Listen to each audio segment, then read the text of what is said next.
Hello everyone, this is Yoshi542 doing another World of Tanks replay, but this time on a tank I haven't shown before, and this is the STA-1 on the Sacred Valley map.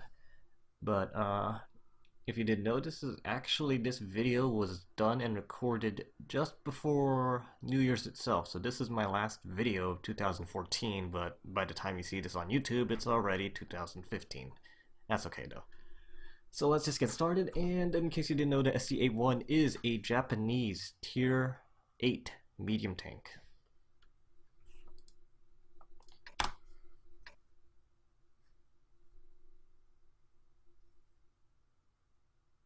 Let's get this show on the road. That was kind of a long delay there, I'm not sure what happened. I'm gonna speed things up, but the main common map tactic if you're medium or light is you usually go up the southwest corner, or I'm sorry, southeast corner of the map. We spawn southwest at about J9 or J8. So let's speed this up. And right now I don't really have much for help. I got this MT25, and since you do know the title of the video itself is GGBR, it basically means we're gonna lose this game, but I guess I played decently well in this tank. Now, going over this tank, I could do an overview video about it sometime in the future, although it's pretty hard to play this tank in all honesty. It's not a tank I like to play all that much, but I'm basically doing it because I need to get a Japanese tank that's tier 6 or higher to do the 150 kills, 150k damage part for the WZ111 event.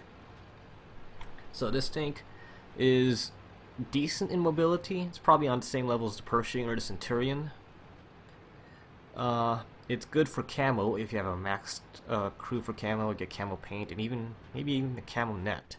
Stack all those together, and the thing is, I wouldn't say invisible. I was gonna say invisible, but it's really good at hiding. So I shot that T-25/2 at the track so I can move forward. Gonna bob in and try to kill him as well, and I do. Excuse me. So here's a Tiger P as well, and I'm gonna try to side scrape and hope to get some shots off on him. And I'm gonna get his turret hatch, the commander's hatch, and damage him. And the gun is decent in damage per minute, but it averages about, I believe, 240. And I shoot about every 6.5 seconds. So its DPM is respectable, but it's really a sniper kind of, or at least a second line type ambusher tank. I'm gonna take a blind shot and see if I can hit the Nashorn, but I have no idea if it did or anything. There was no confirmation from my crew saying, "Oh, we damaged him," or stuff like that, or bounced. Tiger P is still there. He shoots me. I did a basically average roll right there, and I'm gonna finish him off. And there you go. So far, so good. But I am damaged, and I lost my commander. There's the Churchill, and his DPM is pretty crappy compared to mine, but he's just gonna keep shooting at me because the thing about this tank is it has really bad armor, like light tank level armor. And I finished him off as well. So he took out a decent chunk of my health, but I'm still alive. And if you noticed on the other corner of the map, which is northwest, basically whoever we had up there is gone. We basically only have a couple of guys left, and it's getting bad. We do have the advantage right now, but in terms of how many tanks alive versus dead, but they're gonna overwhelm our defenders at our cap. There goes the D28 prototype. We have a Type 59 and an MT25 on that side of the map, the northern side. I'm still over here, trying to get some snipes off, but there's really nothing I can hit right now. I could try to hit that AMX 1375, but he's just too quick, and I can't predict the shots well enough to actually hit him while he's in movement like that. I bump into the corpses of Tiger P here, and I realize, uh-oh, things are getting really, really bad. Although, it's not so bad where we're going to automatically lose right now. If our defenders can hold well enough, we might be able to win it. But it's a GGBR, meaning we lost this game. I shot the AMX 1375 while I was heading a straight line, and I got his tracks as well as I damaged him, which is very good. I do it again. He's trying to shoot at me, but he comes out of sight. AMX is getting shots off. Another blind shot, but I decided to back off because one more shot from him would kill me. So I'm gonna have to risk it and lose it. I tried one more blind shot hoping I can get him, but I didn't. So he's still in sight, but that super pushing, who's going to be playing spotter very soon, basically finished off and took my kill. I was the one that damaged and tracked that bastard, but nope, super pushing had to kill him. So now we're still around the same amount of tanks surviving for both teams, 5 each. Though we have little to no defense at our cap, and they're just swarming to our cap. So I'm gonna hide up here, which is okay for cover and concealment, because there are trees. Knock down a tree, but I zoom in as much as I can.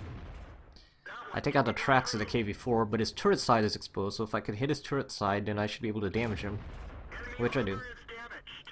And I'm already doing over 2,700 damage this game. Still hitting him. His turret side's still exposed, but now he's straightened out and he's blinked out of sight, so I have no idea where he is. I'm going to aim for the AT-15 or IS-3. Hope to stop them, or at least slow him down. No confirmation whether a hit or a miss there, since he blinked out.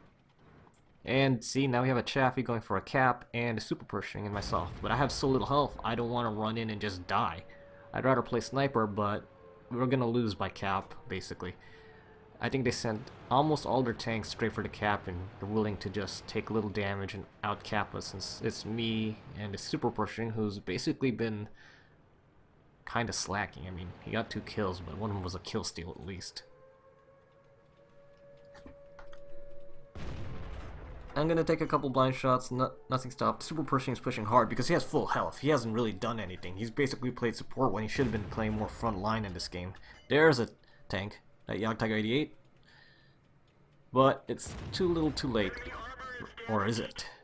I did damage to the Yag Poncher, but it's just not fast enough. They got too many people in cap. I did kill the Yag Poncher before the game ended, which is nice. It's just not enough, sadly. Since they sent everything they had straight for the cap, if they only sent like 2 or 3 tanks, we could have stopped it and we could have prevented it enough where me and the super person could have worked them both over and we would have won. So that game ends with a rather disappointing result. Alright, so here's the stats of that loss that I just got on Sacred Valley with the STA-1. Here you can see I got first class, which is nice, and I also even got high caliber since I did a lot of damage. I got Bruiser, I got Fire for Effect, Fighter, and Duelist, and quite a lot of tanks I actually did hit. One of them being the Nation, which was nice since he blinked out before I could tell whether or not the shot that I aimed and fired at his direction hit him or not. I did a fair amount of damage to that MX 1375, but I didn't kill him. The super Pershing did, so that's a little unfortunate. Could have been an extra kill. And here's the damage that I did. You can see the opposing team did, they had a couple of slackers in the bottom as well. But I did 4,300 damage and 4 kills, which is nice, and the high caliber.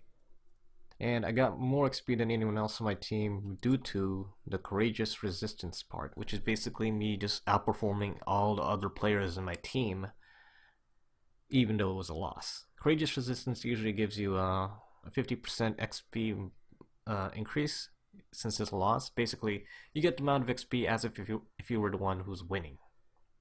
Sort of. And you only really get it on, I believe, a loss. I don't know if it happens on a draw. It could happen on a draw, but I've never really seen it happen on a draw, so that's not that's not something I've really seen either. Draws are pretty rare. Damage I did more than 300 meters, 1570, which was pretty nice. Not bad. This thing is kind of a sniper, although the gun accuracy is not bad for a medium tank, but not great either. I believe I spent a couple of premium ammo shots, which was the heat rounds that come with this thing. But I did gain a profit due to how much damage I did do, which was a lot.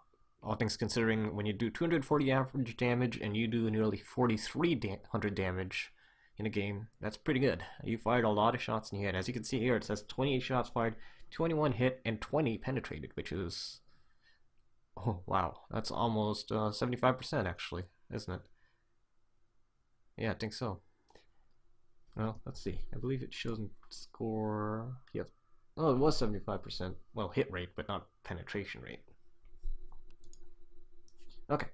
So basically that's that. This was a GGBR due to the fact that my team just was not capable enough to either uh, take out the tanks heading northwest, but what little help we did have on going southeast was, I guess, enough to take whatever they had there. Now, if I were to rush directly northwest where they were and help them out as soon as I finished off the guys in the southeast corner that I was at, I might have been able to help, but I probably would have died a lot sooner since I already had very little health left.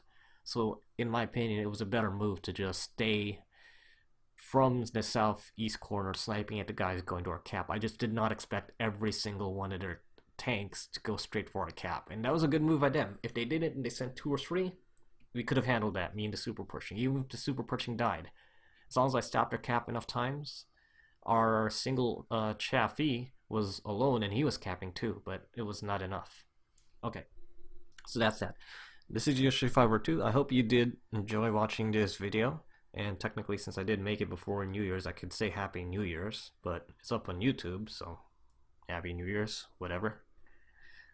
But yeah, please do like, comment, subscribe, you know the deal. I'll see you around next time.